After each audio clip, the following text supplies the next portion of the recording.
During the Satya Yuga, the first of the divine cycles, Lord Vishnu, the great protector of creation, heard the prayers of his followers. It seems that two great warriors had been born, Hiranyaksha and Hiranyakshipu, who created chaos and left paths of destruction wherever they would go.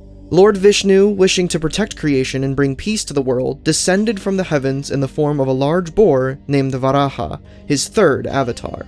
But Hiranyaksha took the earth and hid it in a great ocean. Varaha searched everywhere, finally finding the earth and the great warrior.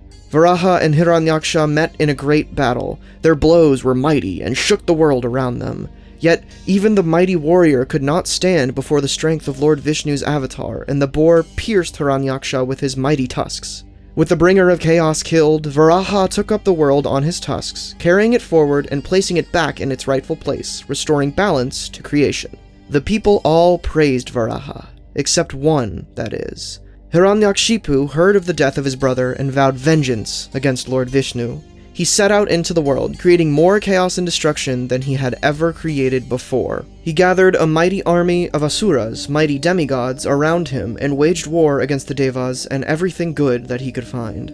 Yet his army met the might of the devas, the mighty gods who had Lord Vishnu on their side. Seeing that his army could not stand against the might of the gods, Hiranyakshipu retreated deep into the jungles and prayed to Lord Brahma, another of the lords of creation, to gift him with immortality so that he could defeat the Deva. Hiranyakshipu began to pray and pray until the world slipped away from him and he was lost in deep meditation. So strong was his devotion that power began to radiate off of him. The longer that he prayed, the stronger the power became. Yet, now the Asura were leaderless, and the mighty Indra, lord of the heavens, saw this as an opportunity. He led his armies against the Asura, wiping them out with little effort, but he did not cease his charge. He moved onto the city that Hiranyakshipu called home, destroying it. Yet still he did not stop, and cast his eyes upon Hiranyakshipu's castle. Once inside, he discovered the great warrior's wife, pregnant with their son. Indra reached out, hoping to take the woman and unborn child as hostage to draw Hiranyakshipu to a final battle, but the great musician and storyteller Narada arrived, demanding to know why Indra would wish to harm an innocent woman who had nothing to do with her husband's crimes. Though unhappy, Indra released the woman and she decided to stay with Narada. Over time, Narada told her many stories of the great Lord Vishnu, and she came to serve him. Still within her womb, her child also heard these tales and was born with a love for the great protector. Time moved on, and still, Hiranyakshipu prayed and radiated energy. So strong was the heat that the Devas asked Lord Brahma to finally listen to the warrior's prayers. Brahma was impressed with Hiranyakshipu's dedication and decided to grant him one wish. When the warrior told him that he wished to be immortal so that he could defeat his enemies, Lord Brahma refused, for making someone immortal would disrupt the balance of creation. But Hiranyakshipu was also smart, and so instead, he asked Lord Brahma to grant him something else. He asked him to let no god, man, or animal that Brahma had created be able to kill him. He asked that he be unkillable during the day or night, inside or outside his home, on neither heaven nor earth. Finally, he asked that no weapon created by man nor god would be able to kill him. Lord Brahma thought on this request and finally agreed, for it did not make Hiranyakshipu immortal. With this newfound strength, the warrior returned to his kingdom and found it and his army destroyed. He was overcome with anger and set out against the Deva alone.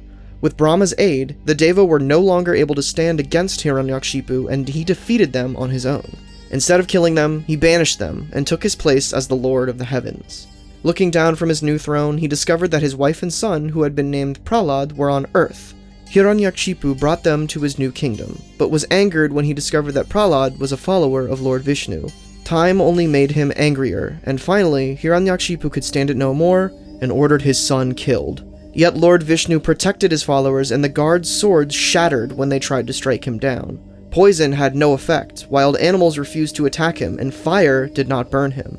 In the end, Hiranyakshipu ordered his son to join him in the throne room and asked if Lord Vishnu was with them even then. Prahlad told his father that Vishnu was with them always.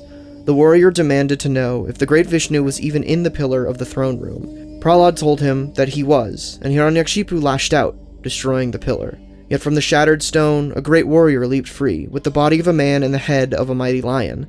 This was Lord Vishnu's fourth avatar, the mighty Narasimha. The avatar had been sent to kill the great Hiranyakshipu, and took him up in a strong and unbreakable hold. He dragged him to the threshold of the door, which wasn't considered to be in or out of the warrior's home.